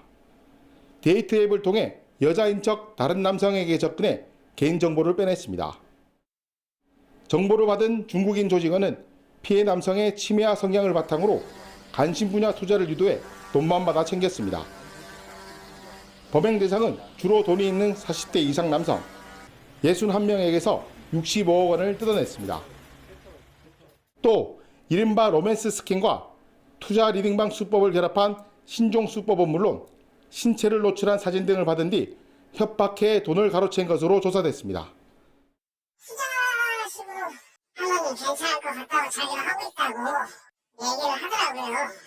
그러면서 이제 사이트를 가르쳐 줬었고 그런 식으로 이제 슬슬 작업을 하는.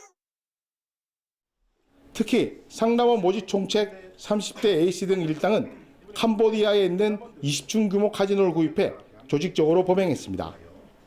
전화 상담센터와 숙소를 마련하고 고수익과 수당까지 제한하며 사회초년생을 상담원으로 고용한 뒤 범행에 가담시켰습니다.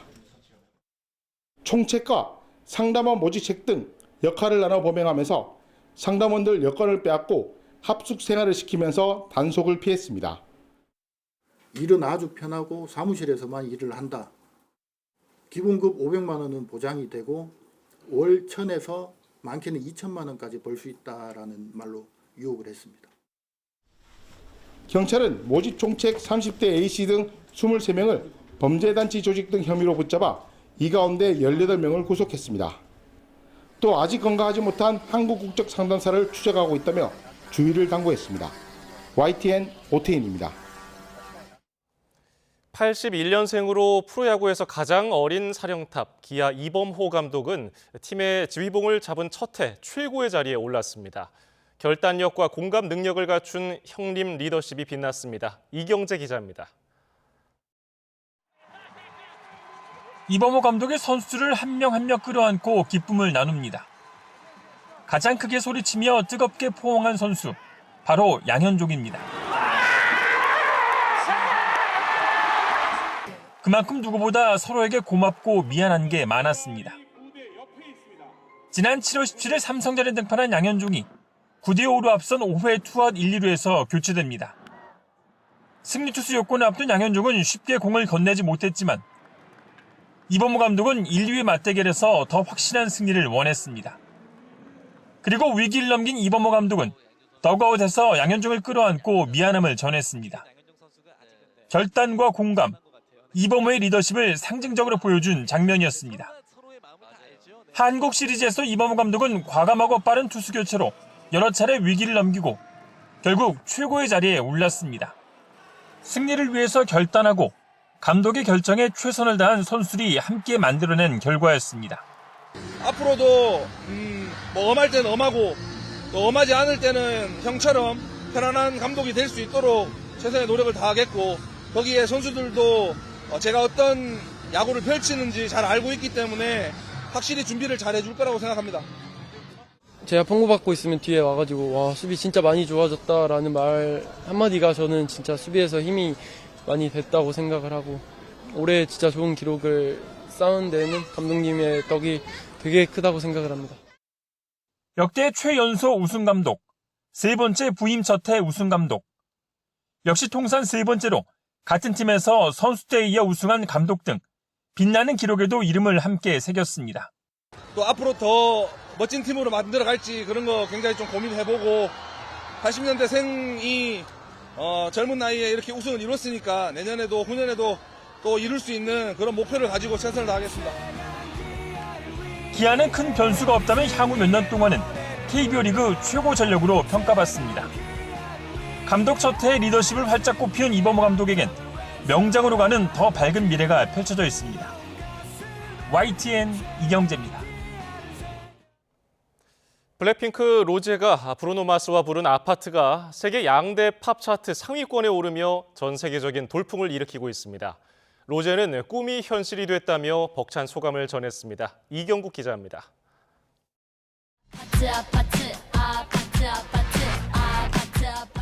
로제의 아파트가 기록 대행진을 이어가고 있습니다.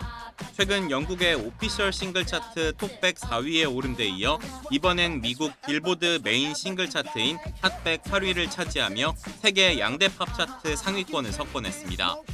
특히 빌보드 핫100 8위는 K-팝 여성 가수로서는 최고 순위로 로제는 빌리 아일리시, 사브리나 카펜터 등 팝스타들과 어깨를 나란히 했습니다. 또 블랙핑크가 지난 2020년 셀레나 고메즈와 함께 부른 아이스크림으로 달성했던 13위 기록을 경신한 것은 물론 같은 그룹 멤버 제니와 리사 등이 솔로 아티스트로서 기록했던 순위도 함께 넘어섰습니다. 로제는 SNS를 통해 무슨 일이 벌어지고 있는 것이냐며 자신의 꿈이 이루어졌다고 기뻐했습니다. 팬덤과 브루노 마스에게도 감사를 전했는데 브루노 마스 역시 정말 잘된 일이라고 화답했습니다. 아파트 신드롬은 당분간 계속될 전망입니다. SNS에선 국적 불문 챌린지 열풍이 이어지고 있고 국내 아이돌 그룹과 해외 팝스타까지 연이어 동참하고 있습니다. 또 공개 닷새 만에 유튜브 1억 조회수를 돌파했던 뮤직비디오는 벌써 2억 뷰를 눈앞에 두고 있습니다. 아파트를 포함해 총 12곡이 담길 로제의 첫 솔로 정규 앨범 로지는 오는 12월 6일 발매됩니다. 로제는 앨범 발매를 앞두고 다음 달부터 본격적으로 국내 일정을 소화할 계획입니다. YTN 이경국입니다. 지난해 7월 중국에서 반간첩법이 시행된 이후 우리 교민과 여행객들에게 주의보가 내려졌었죠. 우려가 현실이 됐습니다. 중국 당국이 한국인 한 명을 간첩죄로 체포해서 조사 중이라고 공식 확인했습니다. 베이징 강정규 특파원입니다. 시진핑 3기 출범 직후 가장 먼저 통과시킨 법안 가운데 하나였던 반간첩법 개정안.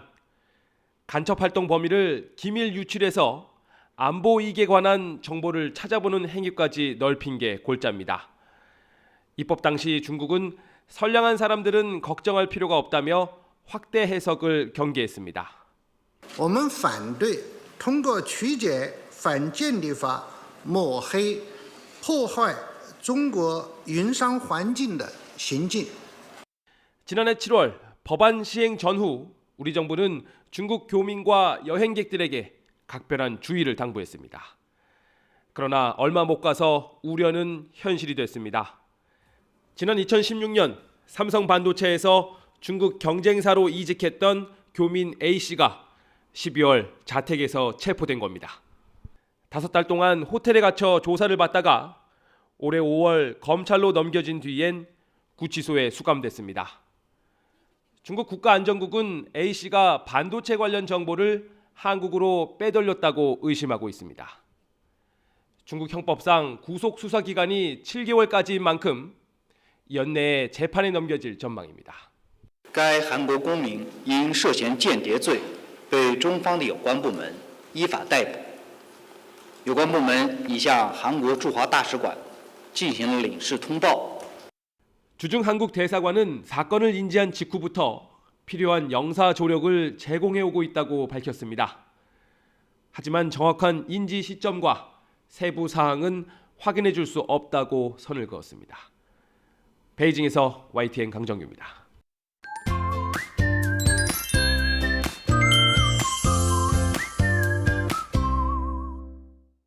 요즘 밤에 대한 관심이 매우 높잖아요. 네, 맞습니다. 이 밤 자체도 맛있지만 밤을 이용해서 만든 간식들도 맛이 좋아서 밤을 찾는 분들이 더 늘고 있습니다. 네, 그런데 중요한 것이 밤이 맛만 또 좋은 게 아니잖아요. 네, 그렇죠. 이 밤은 뼈를 튼튼하게 하고 면역력을 높이는 등 건강에도 많은 도움이 됩니다. 맞습니다. 다만 잘못 보관하면 곰팡이가 생기기 쉽기 때문에 먹기 전에 보관을 잘 해야 하는데요. 네, 우선 물로 씻어서 이물질을 제거한 뒤에 물기를 닦고 그늘진 곳에서 말려야 하고요. 다음 비닐봉지에 담아 0도 정도의 차가운 곳에서 보관을 해야 하는데요. 이때 습기가 차지 않도록 구멍을 뚫어주는 것이 좋습니다. 네, 밤을 잘 보관해서 건강하고 맛있게 드시기 바랍니다. 이번에는 내일 날씨도 알아보겠습니다. 네, 내일은 흐렸던 하늘이 맑게 개겠고 낮 동안 날이 온화해지겠습니다. 네, 우선 아침에는 서울 11도 등 오늘보다 날이 더 쌀쌀해지겠지만 한낮에는 서울 기온이 21도까지 오르는 등 오늘보다 높아지면서 온화함이 감돌겠습니다. 내일은 종일 맑은 하늘이 함께하겠습니다. 다만 오전까지 충청과 남부 내륙 곳곳에 안개가 매우 짙게 끼겠고요. 남해안과 제주도에는 내일도 바람이 강하게 불겠습니다. 특히 제주 해안에는 너울성 파도도 높게 일겠습니다. 남은 한 주 동안 내륙은 맑은 가운데 예년보다 온화하겠습니다. 다만 주 후반 남해안과 제주도를 중심으로는 태풍 콩레이가 남긴 비구름의 영향으로 비바람이 불겠습니다. 지금까지 날씨 캔버스 고은재, 김수현이었습니다. 오늘 저희가 준비한 뉴스 플러스는 여기까지입니다. 잠시 뒤에는 뉴스퀘어 저녁 8시 뉴스가 방송됩니다. 고맙습니다.